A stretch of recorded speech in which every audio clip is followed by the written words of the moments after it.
Hello students, ये 11th class का 5th chapter है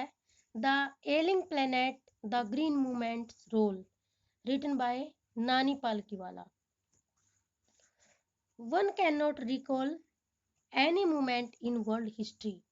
which has gripped the imagination of the entire human race so completely and so rapidly as the green movement, which started nearly 25 years ago.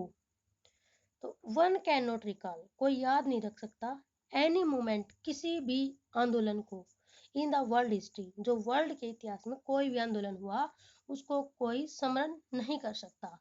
Which has gripped the imagination of the entire human race, जिसने पूरे human जाति की imagination को जकड़ लिया हो, so completely and so rapidly, इतनी पूर्णता से और तेजी से, एज द ग्रीन मूवमेंट, जैसे कि ग्रीन मूवमेंट ने, हरित आंदोलन ने, which started nearly 25 years ago, जो कि 25 ईयर्स अगो हुआ था इन 1972 में। तो जब ये आर्टिकल पब्लिश हुआ था तब से 25 ईयर्स पहले 1972 में the world's first nation wide green party was founded in New Zealand. तो जो वर्ल्ड की फर्स्ट नेशन वाइड राष्ट्रव्यापी पार्टी थी green party, was founded in New Zealand, ने उसकी स्थापना की न्यूजीलैंड में, उसकी स्थापना हुई न्यूजीलैंड में।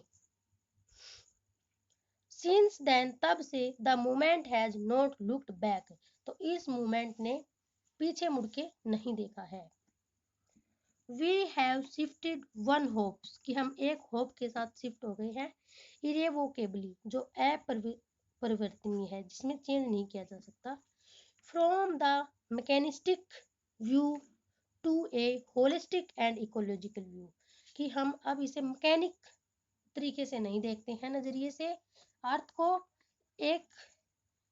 होलिस्टिक एंड इकोलॉजिकल व्यू से देखते हैं, उसे एक लिविंग बीइंग की तरह देखते हैं, उसके पर्यावरण की हर चीज को ध्यान से देखते हैं जो इको से रिलेटेड कुछ भी है। जैसे हम ये नहीं समझते कि जो अर्थ है वो एक मशीन है, बल्कि ये समझते हैं कि जो अर्थ है वो एक लिविंग बीइंग है। It is a shift in human perceptions as revolutionary, तो ये जो ह्यूमन की जो अंडरस्टैंडिंग है उसके कारण हुआ है ये इस प्रकार से रिवॉल्यूशनरी है। रिवॉल्यूशनरी होता है क्रांतिकारी, कि जो बहुत सारा चेंज आए जिसकी वजह से। एज दैट इंट्रोड्यूस्ड बाय कोपरनिक्स, जैसा कि कोपरनिक्स ने इंट्रोडक्शन दिया था अर्थ के बारे में। हु टॉट मैनकाइंड, उसने मैनकाइंड को सिखाया था इन द 16th सेंचुरी, 16वीं शताब्दी में, that the earth and the other planets revolve round the sun, कि अर्थ और सारे प्लैनेट सूर्य के चारों ओर चक्कर लगाते हैं।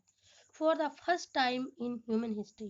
पहली बार मानव के इतिहास में, there is a growing worldwide consciousness, कि एक व्यापक रूप से ये पता चला था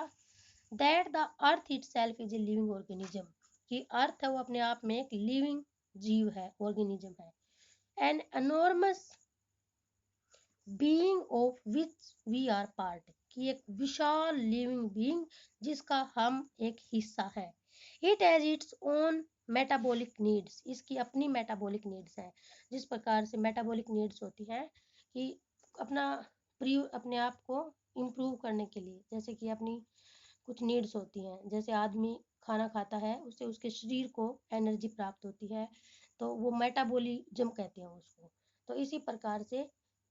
अर्थ है उसकी भी कुछ मेटाबॉलिक नीड्स हैं, एंड वाइटल प्रोसेसेज